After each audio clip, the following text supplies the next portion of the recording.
Greetings, faithful viewers. Today marks the day we've been training for our entire lives. Garbage day.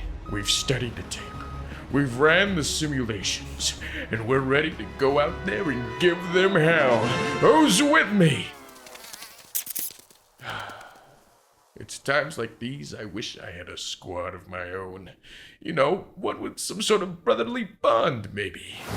Kinda like the one we got with Star Wars Republic Commando on the original Xbox. In a time where it seemed like a new hit Star Wars game was dropping like every other month, as someone who didn't own an Xbox, Republic Commando was a game I remember seeing with envious awe. A dark, hardcore shooter with a bunch of beefy clone troopers, and I couldn't play it. There was a PC release, but when your family computer almost blows up trying to run LEGO Star Wars, yeah, it's just not possible. And this game was a major opportunity for Star Wars fans to finally learn more about the clone troopers. I mean, the prequel trilogy was about to finish up, and we just got introduced to them. And we still didn't know anything about them other than that they're an army of child soldiers that all look like Tamar Morrison. So, let's finally become cultured.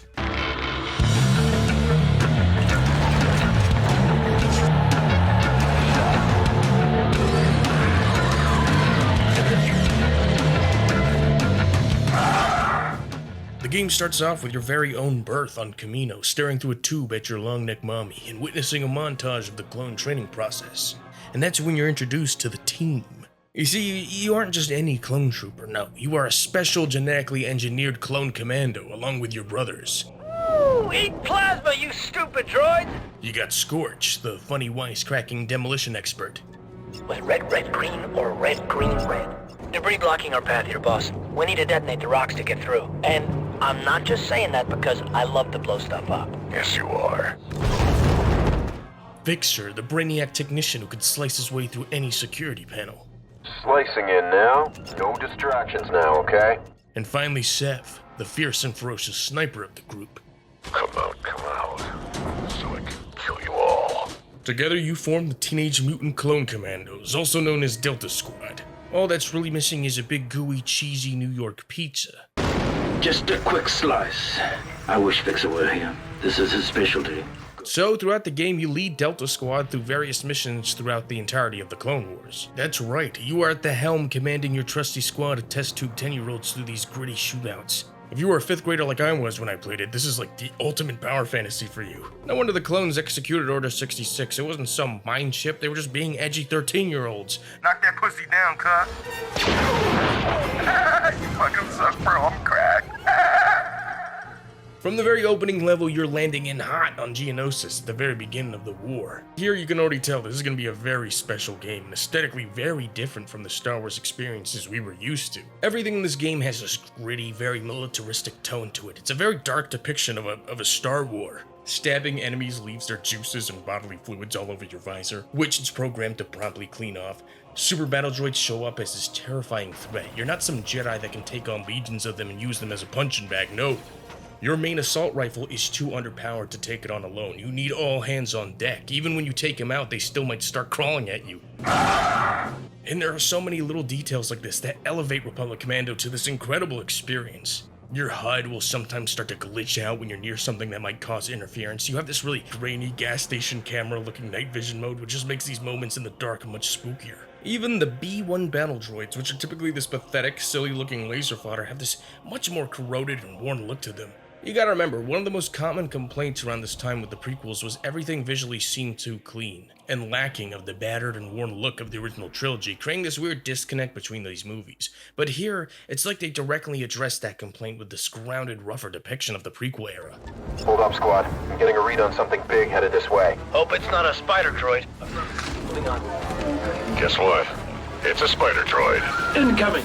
Gameplay-wise, this is a game all about thinking as a unit. You are effectively John Williams orchestrating where and what you want your team to do as you have an array of different squad commands at your disposal. You can focus all fire on a single enemy, delegate your squad to different parts of each room for cover, droids will show up in these infinitely respawning drop pods until you order one of Delta Squad to blow them up, while you all lay some cover fire. At a cursory glance, if you are one of those Spurks or Chudmans looking for a game for your Xbox, you may mistake Republic Commando for being a Halo clone with a Star Wars skin. That is definitely not the case. Instead, Republic Commando asks you to think about your approach with each firefight.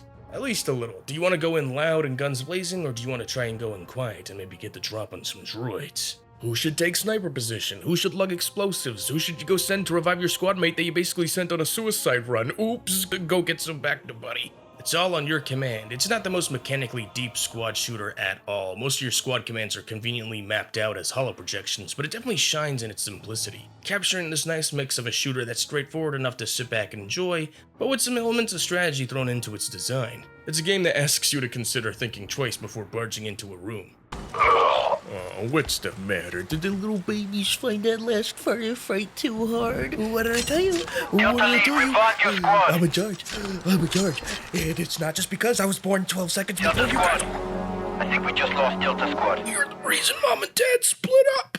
You are not Master Chief. If you try to dive into combat by yourself with no strategy, you will quickly get sunned and roasted. Your earlier weapons feel a lot flimsier. A common complaint with this game is that a lot of enemies can feel bullet spongy, but it's kind of by design. You are very vulnerable, underpowered, and almost always have to consider the most optimal strategy for your team. Thus, every newly introduced powerful enemy or obstacle feels like a major threat, and it just makes working together in unison to take down a big dumb enemy feel so much more satisfying and impactful. When you do compose that super hot fire duel the fates and use your squad effectively and just show up to quickly clean house and turn droids into scrap metal, ooh, you feel like the best of the best. There's such a fun mix in the level design and the set pieces of being able to overpower and overcome despite being outnumbered, and seeing your squad be pushed into a corner but still manage to weasel your way through against all odds because of your commands is so satisfying. On the flip side of that, the few moments where you and Delta have to split up end up really making you feel lonely and that much more vulnerable. Like this one part, you gotta be careful not to wake up these super battle droids in hibernation mode. These droids must be on standby. I'd better be careful not to wake them up. Oh shit, I done goofed. Me send no boom. I think this game really is a perfect example of how gameplay can truly strengthen what conventionally is a pretty simple narrative. Like, sure, Delta Squad at its core are all pretty simple and straightforward Ninja Turtle characters we've seen several times in the past. But through these mechanics where you're constantly left to think of you and your team's well-being, you really do gain a sense of brotherhood with them as you journey through these different campaigns of the Clone Wars. It also helps that the banter is really fun. Did I miss anything important? No. Did you get the data? Yeah, they searched me, but I hid the data pretty well. Where exactly? You don't want to know. Roger that. Deltas, move out. Anytime Delta Squad does something badass in this game, the main theme kicks in.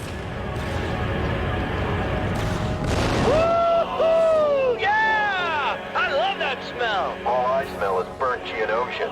3-8, my scanner's showing explosion. That's affirmative. It's this perfect score, a perfect blend of heroic and haunting. This theme communicates everything you need to know, and masterfully plays into the idea that your squad of baby brothers are pulling off these death-defying acts of heroism, constantly putting themselves on the line all for what they've been sold to be the greater good. They've been designed from birth for this single purpose, and it's so sad because they have no idea that everything they're doing is truthfully in service of something much more sinister. Every mission they pull off is directly leading the galaxy further into impending doom and Palpatine's rule, and goddammit, this game goes hard.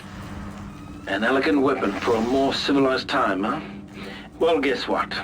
Times have changed. One of the most memorable parts of this game sees you exploring this adrift Republic vessel, the Ghost Ship. These eerie horror-like hallways, uncovering distressed survivors and fighting waves of droids and Trandoshan mercs. What in death's name is that? Look out! We need reinforcements! Look, Commandos, we sure could use your help, sir. Ah, you cold-blooded...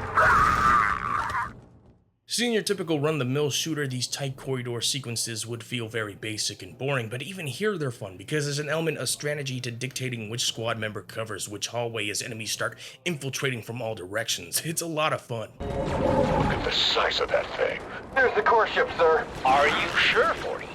Maybe there's another one around the corner. The way Star Wars references from the films are peppered in here just feels right, too. It's never obnoxious or in your face, and they always contextually try to have it make a little sense when the situation calls for it.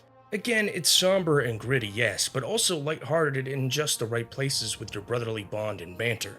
Damn, I don't believe it. What's wrong, Sev? I lost count of my kills. As your arsenal expands and the game introduces more contextual squad commands, you get more fun bits of strategy to play around with and explore. You get all these different grenades, like an EMP one that will malfunction droids, and on the flip side, you even get this flashbang, which is great for disorienting and killing organic meat sacks. Oh yeah, your wrist game is literally on point in this one. You get this very powerful stab attack. It's like, what was the point of all these simulations and rule books and squad commands? Just start stabbing everybody.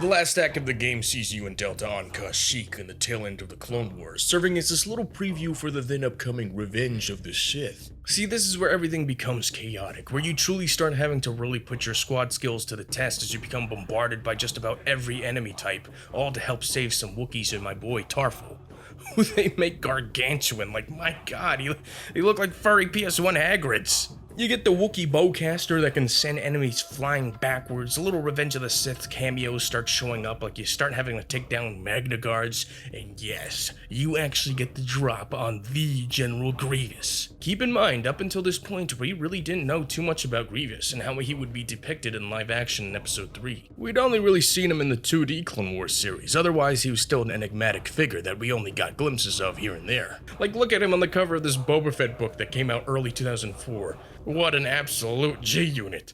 I love you. Okay, this is your chance. You can push this war near its end right now. But god damn it, every time you shoot him, he gets saved by a DVD copy of Revenge of the Sith every freaking time. That's no fair.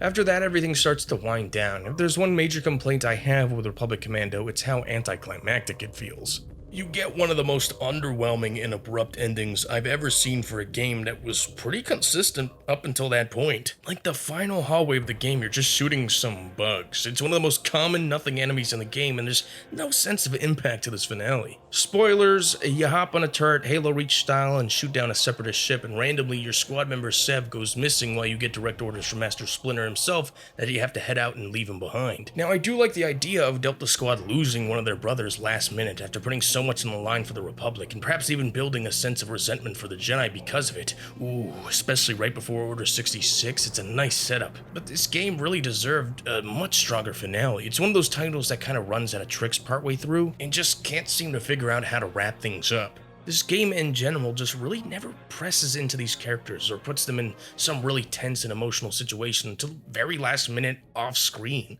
It's pretty disappointing because I grew to really care about Delta Squad. It's like I said, the gameplay really carries these characters effectively, and I do think a sequel could have been one of those instances where they perfected the formula. But we never got one. It's sad because I just know this really had a strong chance to have a very finely tuned sequel, kind of like what Battlefront 2 was the first one, or all those other beloved second entries. Okay, maybe not that one. We got some books, even an appearance of Delta in the Clone Wars, effectively keeping the squad in the current canon, but come on, please do something with these characters. We deserve Imperial Commando. The closest we got recently is when they brought them in as a class in the 2017 Battlefront 2. That was fun, but come on, that's such a tease. I know in some alternate universe we probably also got a Game Boy Advance tie-in game for Republic Commando, something like a fun 2D beat-em-up with the Commandos, or maybe like a Four Swords adventure thing where you're just killing Jedi. The closest we ever got was this bizarre non-canon mobile game called Republic Commando Order 66, where you hunt Jedi on Java. Like Plo Koon, Obi-Wan, Ki-Adi-Mundi, you do the whole Order 66 montage, but beyond that, we still haven't gotten any other games for Delta Squad. I'll always be fond of Republic Commando and these characters, and just the keen attention to detail you can tell the developers really put in this game. The behind-the-scenes featurette of how they did some of the sound design animations are really fascinating. Can more games include stuff like this? Like they even did a crash course with a special ops instructor to study how to depict Delta Squad properly. The lovable characters, the balance of grit and heart to the game's tone, and that unique Star Wars soundtrack with that metal song by Ash. So many special details like this make Republic Commando one to remember. I hope we meet again one day, Delta, so we can share that last slice. Just a quick slice.